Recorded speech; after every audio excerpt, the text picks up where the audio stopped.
Bonjour à tous et bienvenue sur Empire Arnaud, la chaîne pour tout connaître des rouages de la plus grande fortune du monde. Vous l'aurez compris, on parle bien de Bernard Arnault.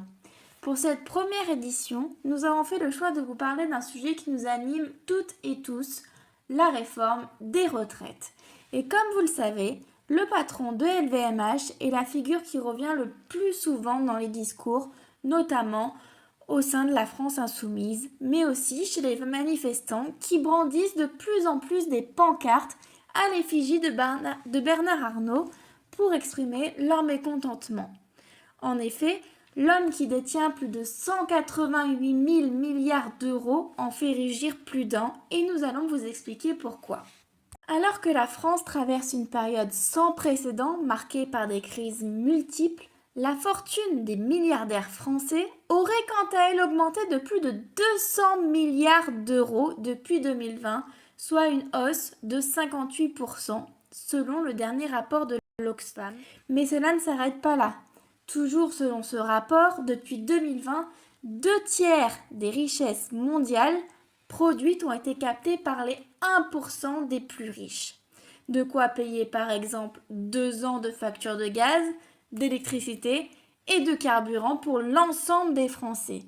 Vous l'aurez compris, Bernard Arnault est l'homme le plus riche du monde. Et bien plus encore, depuis la crise sanitaire, sa fortune aurait quant à elle doublé. En effet, aujourd'hui, il possède tout autant de fortune que 20 millions de Français. Oui, 20 millions de Français.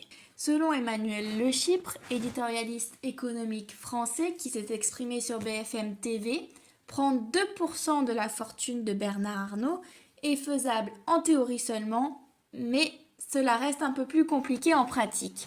Je m'explique. Les 188 000 milliards d'euros de Bernard Arnault, ce n'est pas de l'argent qu'il possède, par exemple, dans son coffre-fort. C'est de l'argent qui va fluctuer, qui parfois va baisser, qui parfois va monter. La question que se pose Emmanuel Le Chypre, c'est qu'est-ce qu'on va taxer? En effet, 2% de la valeur de LVMH, vous avez un patrimoine qui vaut beaucoup, mais il n'y a pas le cash pour.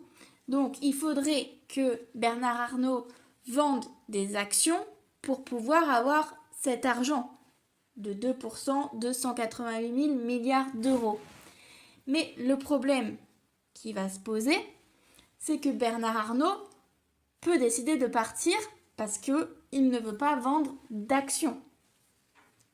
Vous l'aurez compris, malheureusement, c'est une question qui est très complexe, auquel personne ne détient forcément une solution qui est à la fois juste et équitable pour l'ensemble de la population et pour les plus grandes richesses françaises.